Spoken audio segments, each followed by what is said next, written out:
as Jesus comes to us in the Holy Gospel, it would be appropriate to stand, just kind of thinking about here he comes, and how does Jesus come to us in the Gospel?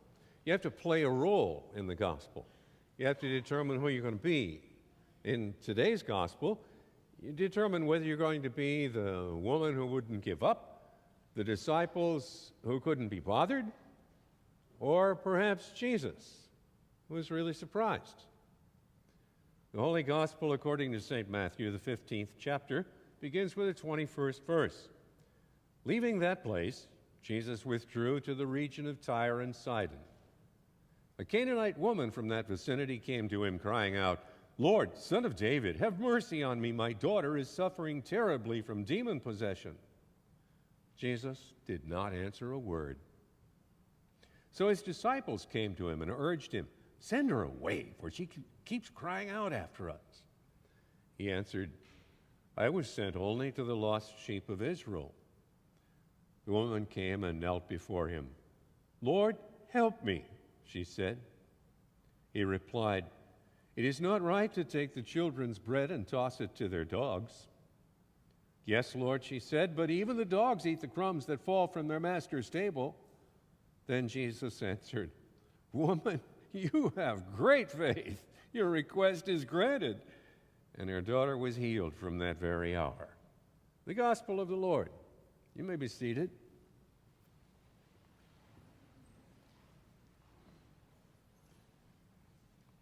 Most of you probably already know that the Gospel according to St. Matthew was not written as an on-the-spot newscast. It's written years after the events, with two things in mind. One is, who is Jesus and why has he come? But the other is, why doesn't his church get it? The Gospel of St. Matthew is written for a church that doesn't quite get it. And you find that church in the disciples in the Gospel for today.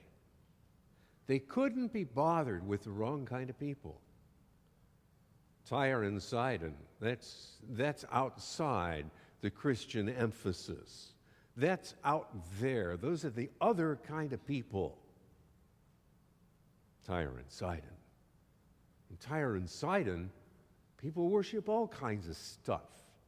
In Tyre and Sidon, nobody knows anything about the Ten Commandments. Nobody knows anything about the one God in Tyre and Sidon. And so it's not too strange when this woman comes and she says, "Lord, help me, my daughter. We need deliverance here." You know, it's kind of like a church today that's surrounded by parents whose hearts are breaking because their kids are addicted to drugs. And like the disciples, say, "Lord, send them away. There are rehab places for that. Send them away. We don't know what to do with that. The scary things, the dirty things, the broken things, we don't know what to do with that." And when the disciples come together for worship, you can be pretty much guaranteed when they greeted each other, they'd say, "Hey, brother, how you doing?" And the answer would be, "Just fine, thank you very much." Not true, but it sounded good. Even in the first generation of the life of the church didn't quite get it.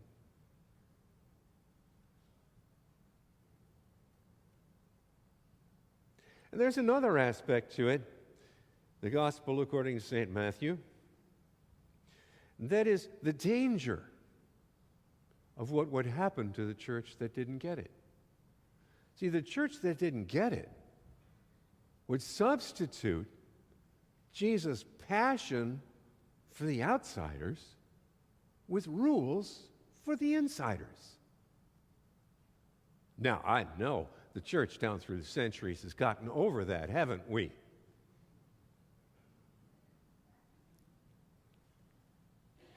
I'd like you to come with me this morning on a little imaginary journey, if you would, just kind of, let's kind of play. You've seen him, seen people like him, with a little pick-em-up thing. I had one of those pick-em-up things when I couldn't bend down. I had hip replaced. I had to have a pick-em-up thing. It's a handy little gadget, pick-em-up thing. You've seen them walking down the side of the road. You've seen them there in the median and on the shoulder with a pick-em-up thing, picking up stuff. Well, this is a story something like that.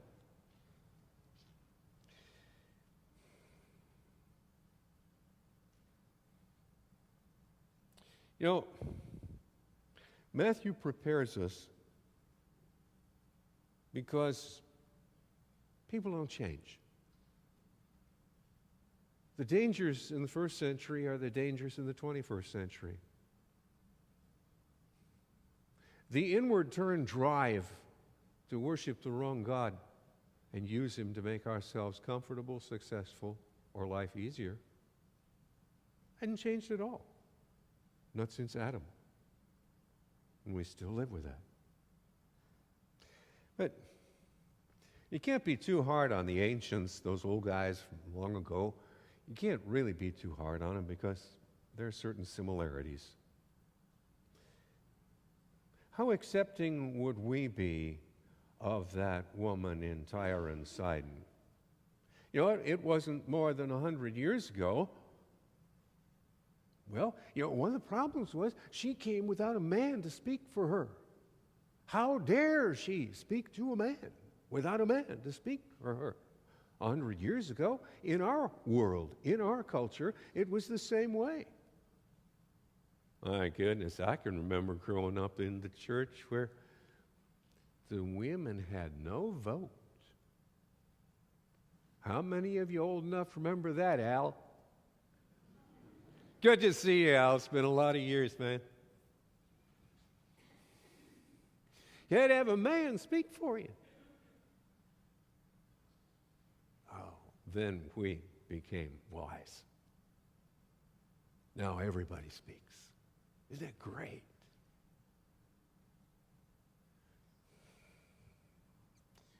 And how warmly do we welcome those who don't share our language, don't share our values, don't share our hairstyles, might even wear flip-flops to church. Down here at Grace, you can get away with that. I mean, here, I understand it's encouraged.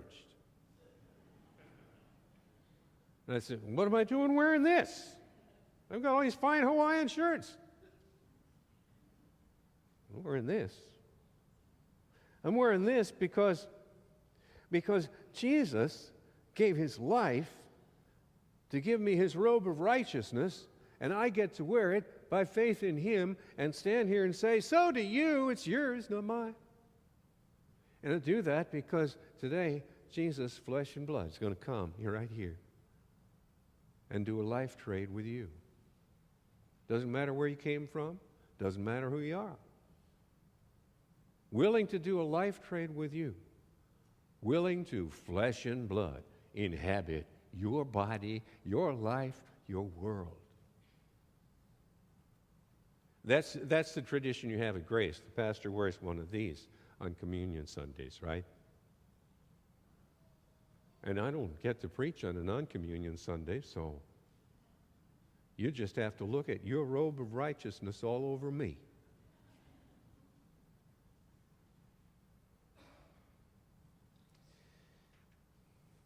Maybe you know what rejection feels like that woman.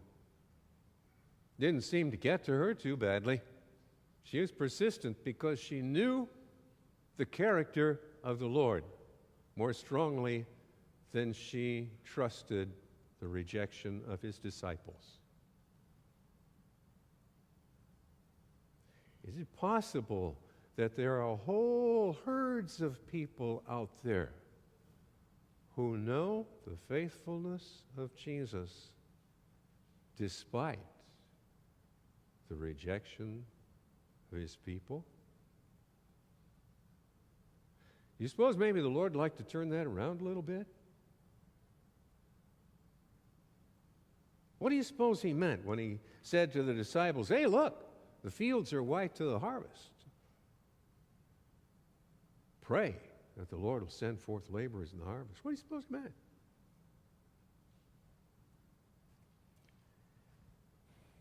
This is a story. It's a parable. It's not a sneaky way to reveal the secrets of anyone you know. It's not some trick to make you drop your defenses and get to you when you're vulnerable. It's a parable. That means the details are make-believe, but the meaning is true. You can stake your life on it. God invites you to, as a matter of fact. But you need your parable-hearing ears and your mental projection screen on which to see the pictures and the images and to go on the walk with me.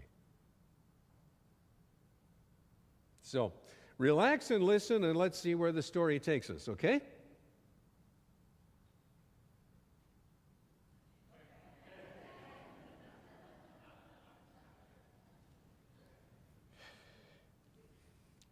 Last time it's so hard to get amens. This was easier this time. Thank you very much. He's not tall and handsome, but then he's not short and ugly either. Obviously, he stood taller when he was younger, but you can tell that by his rounded shoulders and his slightly bent back. Can't tell if age bent him over a little bit, or perhaps the bow in his back is from a lifetime of carrying heavy loads, perhaps spending so much time bending over, looking down. Well, who can tell? There's nothing really striking about the can man. He looks for all the world like scores of other men you might see picking up things along the side of the road. His left hand grips the open end of a half-full 30-gallon trash bag. And he all but hides his well-worn, once blue chambray shirt that's really, the back is all stained with perspiration. You know what that looks like. You know what that feels like. And he's wearing slightly wrinkled but clean khaki slacks, well worn. On his feet, he's got flip-flops, Walmart variety, the $3 ones. Strange scars. They're on each ankle. Wonder where those came from. Maybe he had orthopedic surgery in the past sometime. His gray tousled hair bleached almost white by the Florida sun, and the leathery lines on his well-tanned face tell the story of many summer days spent facing the wind. Gazing intently downward and slightly ahead of his quick, firm footsteps, his dark eyes sweep to the right and to the left, diligently searching out his quarry. A quick quiver of excitement crosses his face when he sees what he's looking for. An excitement not unlike the face of a November hunter's first sight of a 12-point buck. He moves more quickly toward the weed-hidden can. Deftly, his hand reaches to retrieve the crumpled piece of waste and places it, not unceremoniously throwing it, but placing it carefully in the trash bag atop the others. He didn't throw it, didn't drop it. It's almost like a caress.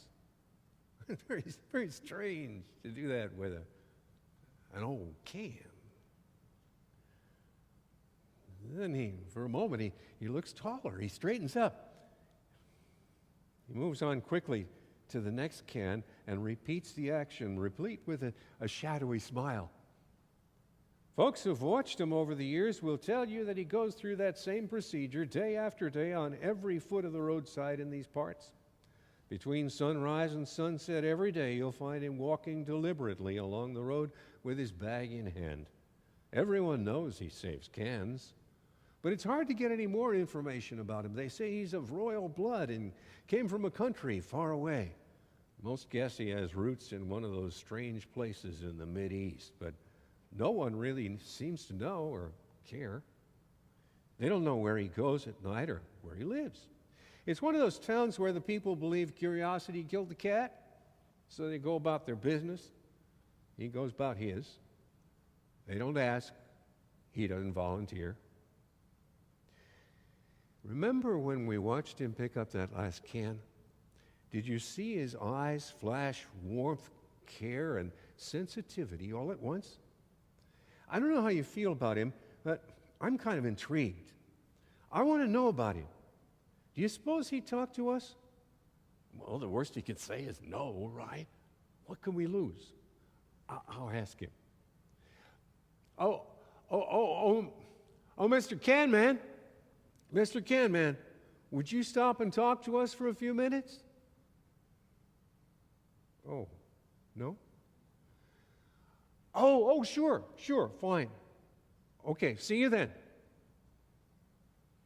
There must be something awfully urgent about can collecting. Too busy right now, he says. But he'll be more than happy to visit with us at his place after dark tonight. Oh, well. A little delay in our trip won't hurt any. Anyway, sunset will be in an hour or so.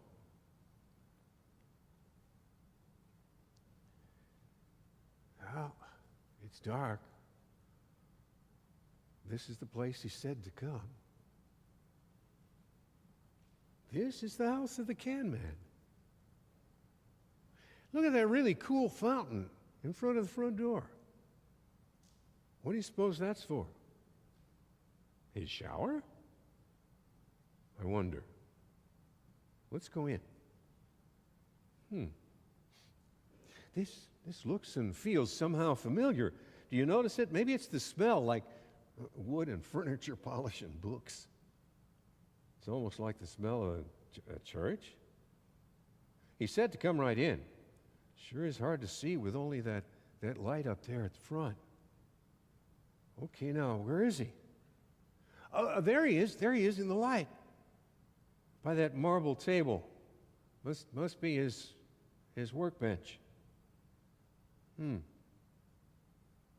don't see any light fixtures. But see how the light seems to be just where he's working? It seems to follow him around. Look, you suppose all those cans are today's batch? See how he has them all arranged in neat rows? He walks around his workbench and studies each crumpled can very carefully. He seems to be listening intently to every can, nodding affirmation or responding with a sympathetic touch. Of course, that couldn't be. Cans can't talk, can they? Why do you suppose he goes through all that trouble just to throw those old cans in the crusher? Oh, Mr. Can Man? Why do you pay such attention to a bunch of throwaways? Why do you touch each one so carefully and pretend to be listening to them? Where's your can crusher? How much do you get for a pound of crushed cans? What are you really doing here? Oh, easy there. One question at a time, my friend. You came at just the right time. I was about to work on today's catch. Come with me and we can talk while I work. Now, as incredible as it may seem, I was not pretending to listen to these cans. Each of them has a story to tell. But in order to hear it, you'll have to hang out with them for a while. That's my secret weapon. Listen very carefully to the cans. A wrinkled, muddy, corroded can in the upper right-hand corner of the work table began to speak. My husband and I had 3 little cans, she said. But after I'd poured it all out for them and my husband had been crushed, I got dented. They put me in a nursing home, but never came to see me. They're too busy waiting in the supermarket for someone to discover them. They really just threw me away. Yeah, chimed in a fresh and shiny can. I've tried it all. Been carried to bedrooms, pot parties, drug dens, and I'm all poured out. If I'm empty, what am I for? What's life about? I'm scared and alone. A deep male voice sighed. Me too. Scared and alone, I mean. I gave my life to the company for 30 years, and they eliminated my job. Put in a computer-controlled drink machine. Nobody else wants me because I've been around too long. They just threw me away. What am I good for? Do you hear the chorus of voices? Each throwaway story is more heart-rending than the last. Stop. I've heard enough, Mr. Can Man. I get the idea. What will you do with these poor scrunched and mashed throwaways? Come along. He takes all the cans up in his arms, and with one step, we're right by the fountain in front of the door. Funny, I remember it being much farther from the table, don't you? Look now as he carefully and tenderly places each can in the fountain and brings it out again.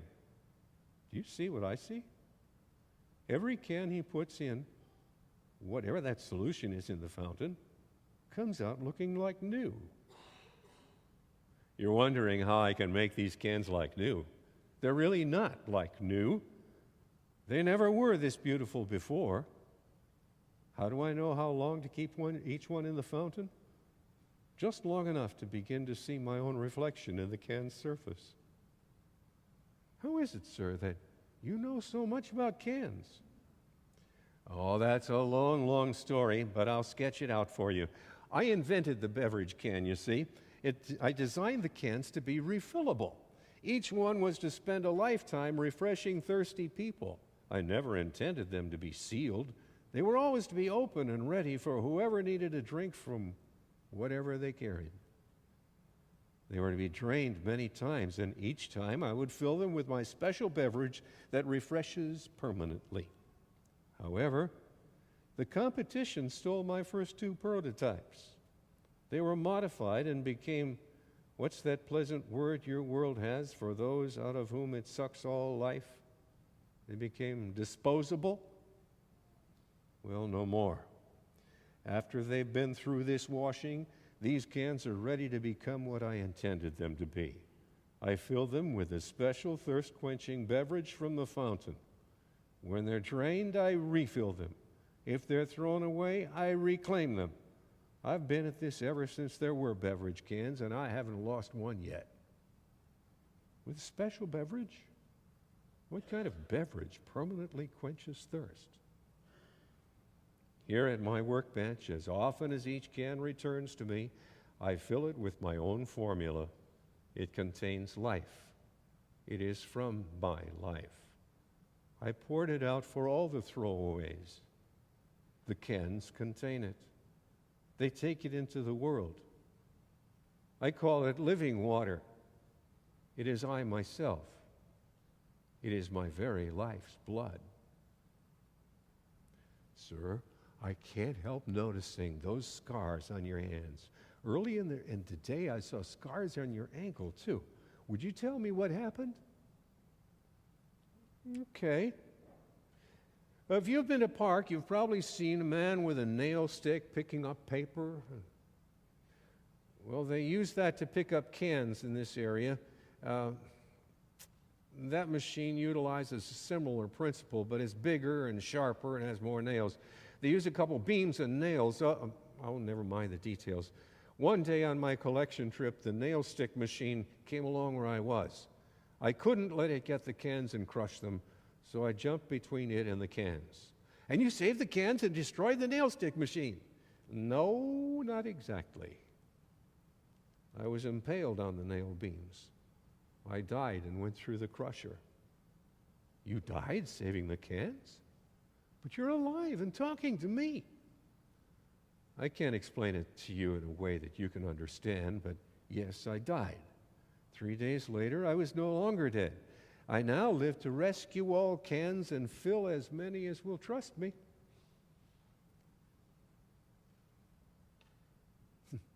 See the sparkling cans being filled at the table. Don't you hear the songs of praise, thanksgiving, and joy? Look how bright and bold they stand. Listen, hear them planning with each other whom they'll refresh next.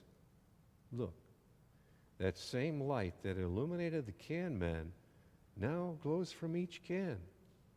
Do you see it?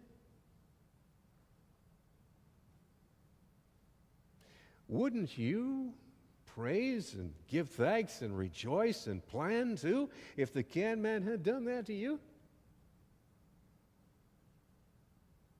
Hasn't he? I just had an idea. What if we went along with him through our neighborhoods, schools, workplaces, and wherever?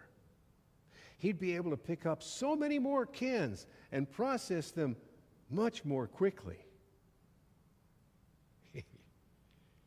That's what I'm talking about.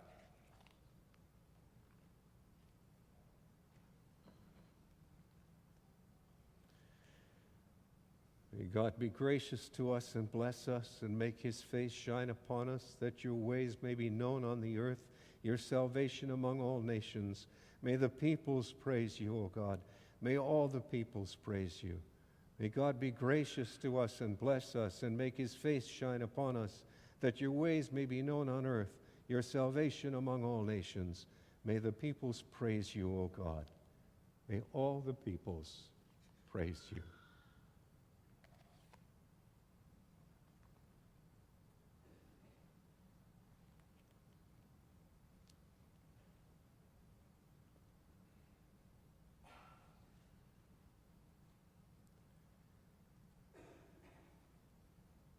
In what we are about to receive, we are not left a memorial of one whose life is past. We are instead given an opportunity for life exchange, where the one who invented the cans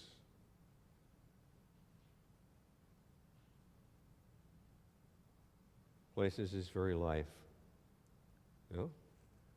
This is my body, this is my blood. How would you put that in contemporary English? Here I am in the flesh. That's how you say it.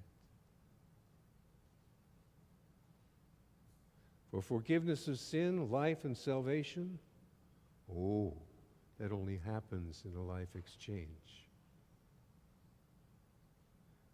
If he is worthy of all our worship, honor, glory, and praise.